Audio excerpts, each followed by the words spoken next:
impacts. I use they, them pronouns, and I am the Director of Religious Education here at First UU. Today, I'm wearing a black dress and black Converse, and I have no small children hanging off of me because they are still recovering from the same thing that I recovered from this week, which is why I sound like this. We are all unique individuals, but we are also connected to various groups, our families, our neighborhoods, our classrooms, and our churches. Later today, we'll be listening to a children's book that encourages us to imagine drawing circles out from our center, expanding to include more and more people. These circles represent how we include others in our lives. But circles are more than a way of thinking about relationship. Each week during Joys and Concerns, there's a line. Does anybody remember it? We honor each joy or concern with a stone dropped in a shared bowl of water, representing the ripple effect in all our lives. Each stone creates ripples that spread out, representing the impact our joys and concerns have on the community. It's not just the major events, like births and deaths, that create waves. Even our daily interactions with one another contribute to the overall ripple effect. Just like sound waves ripple out, our behaviors and actions can bring either positive, negative, or sometimes both consequences. In some ways, this is obvious. Sound waves ripple, water waves ripple. I'm going to ask Babs to party with me in a demonstration. I did prep them before this. And so Babs is going to go back in this very back corner, and Babs needs a couple of volunteers to come with them. Okay.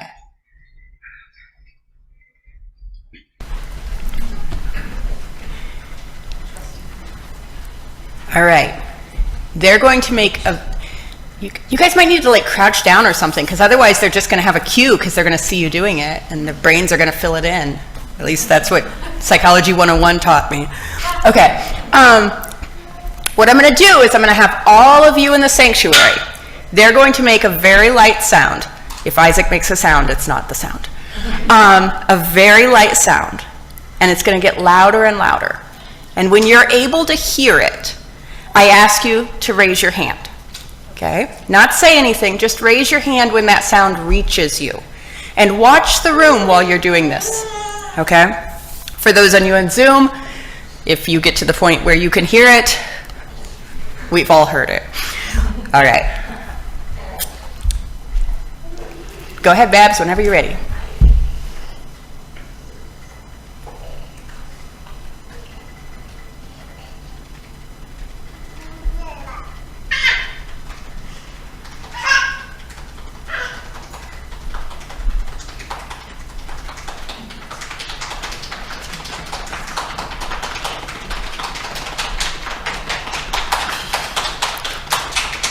All right, is that everybody? All right. Colleen never raised her hand, I don't think. Oh, you did? Okay. All right. When we make sounds in this sanctuary, they ripple in this sanctuary. And everyone sometimes is able to hear them, sometimes they can't. What we want to think about is both the ways that our sounds, our noise, and also all of our other behaviors and actions can come through this space and impact the other people. For instance, we want the appreciation or support from musicians and speakers to be heard when we're sharing them. Later, when Mike Brown speaks, and we all laugh and laugh and laugh, and then feel bad for laughing at some point because Mike's, hilarious. We want Mike to hear us, surely. He wants that feedback. He wants to hear us snicker and giggle with him in the sanctuary. But during moments of silence or delicate music, our actions might unintentionally disrupt others' spiritual practices. It's not just sound, though. There are countless ways we can influence those around us, both positively and negatively. Microaggressions, for example, can affect the mood and dynamics of an entire conversation. However, within this community, our ripples are often filled with warmth and kindness.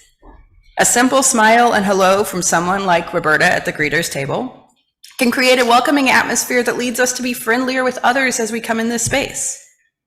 When we find the ooeyest, gooeyest brownies on the table after service, someone's efforts have made our day better. I cannot promise that today. I wrote this week, so I hope there's something delicious there. But those efforts last night baking became a good day today. And later, when we hear this story about circles, I want you to know that it's a very special story. It's a very special book, because you're also going to be asked to sign the book on the inside, and it will be part of the return package that goes to Reverend Michelle Scott Huffman when she returns to the congregation in a few short weeks. Thank you, friends.